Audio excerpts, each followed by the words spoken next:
Now, recently, there's been an uptick with this interest in UFOs, with the media covering it, because the Pentagon is about to release declassified documents to Congress. Now, the thing is I want to know, do you happen to see the connection with UFOs, aliens, and the Book of Revelation?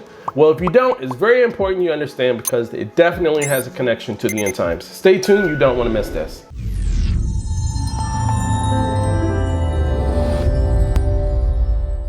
Hey, I'm Watching Brooks, and thanks for tuning into the Revelation Christian. I like to help Christians understand topics surrounding the Book of Revelation in order to grow the relationship closer to Jesus in preparation to meeting him as it relates to his second coming. So let's see what the Holy Spirit has to teach us today.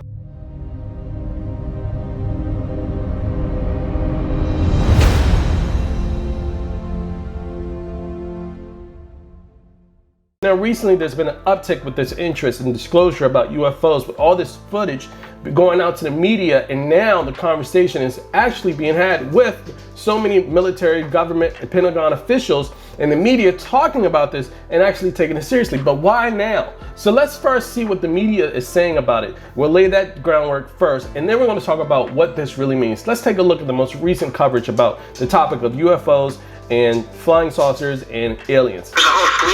This morning, a report that the government cannot explain those mysterious objects caught on video by the military. From an upside-down pyramid-like object hovering above a Navy destroyer, to cylindrical spheres disappearing into the ocean. Splashed. Mark bearing range. To video allegedly showing one of the U.S. Navy's stealth ships tracking an unidentified object in the sky. Now, ahead of the release of a declassified Pentagon report, the New York Times says these papers do little to clarify what the videos show. The New York Times reporting that intelligence officials are worried the videos show America's adversaries may be racing ahead of the U.S. So first you see that the New York Times screenshot they showed said there's no evidence that these things are alien. But now the media is changing the narrative, saying that, oh no, you know what? These could be some adversaries, technologies from Russia or from China. So you see that the narrative is changing from their aliens down to this tech, super tech from different foreign countries. But let's first, ignore my dog, please. Let's continue to see what else they're talking about. Now we see that the narrative is starting to change to, oh no, they're technology. They're not alien, but they're technology from foreign governments. In developing elite weapons technology, senior officials expressing concern to the paper about China or Russia possibly experimenting with hypersonic technology, aircraft and missiles that can reach speeds as high as 4,000 miles per hour. According to the Times, the report, scheduled to be released by June 25th, clarifies that most of the more than 120 incidents over the past 2 decades are not from the U.S. military or other advanced U.S. government technology. Whoa, it's getting close. The Times also reports the Pentagon has found no evidence that the phenomena are aliens. So you see that the Pentagon is saying that these are not aliens. Now, mind you, I'm going to show you the historical nature of this topic and find that this has been the narrative for quite some time. Now it's changing. Why now? But that's what we're going to talk about. But let's continue to watch what the mainstream media is saying about this topic and how they're just following blindly to whatever the Pentagon is saying, and they're also being the spokesperson for this topic to lay the groundwork of what we're going to really understand about this. Confirm the validity of the videos, they still cannot explain what their cameras and sensors have been picking up. The Pentagon declined NBC News' request for comment.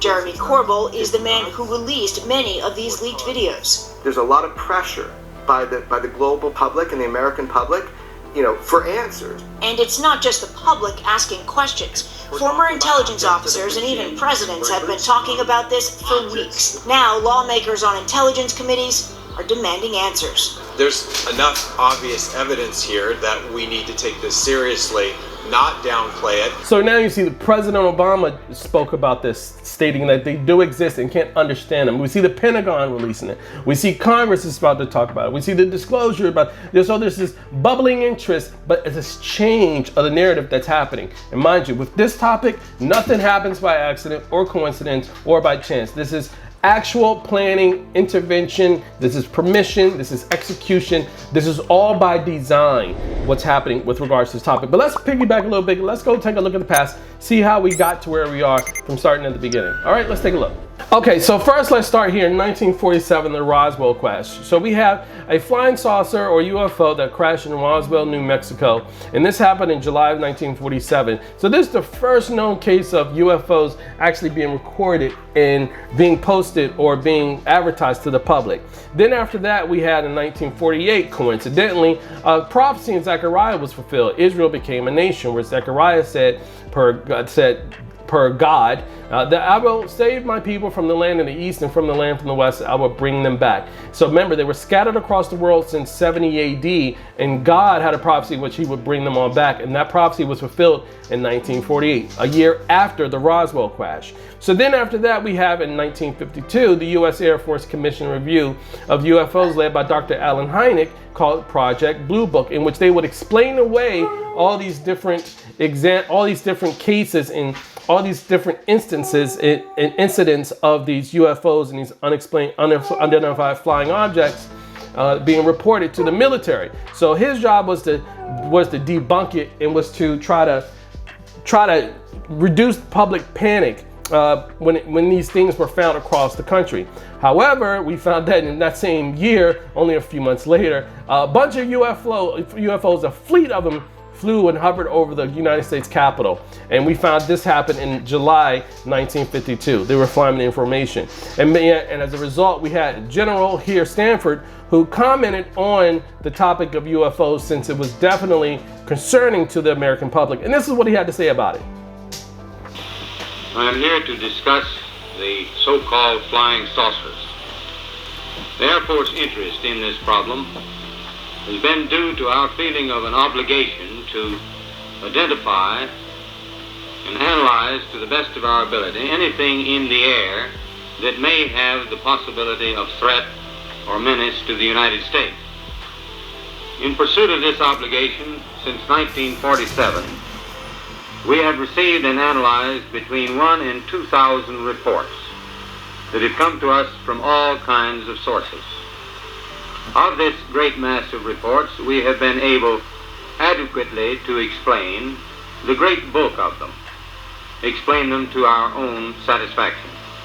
We've been able to explain them as hoaxes, as erroneously identified friendly aircraft, as meteorological or electronic phenomena. So if you just look here, you see that over 1,000 to 2,000 incidents and reports of these crafts happening. 1,000 to 2,000.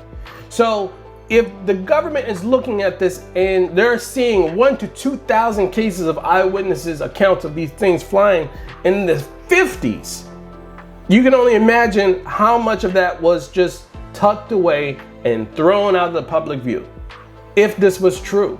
But they're saying that was explained, like all that stuff could be explained away. There's only a small portion of true unidentified flying objects. But let's continue. Just wanted to see the scale of incidents and accounts that's happening in the sky, and yet being per the military, just being reduced and subverted for the public's sake. Let's continue.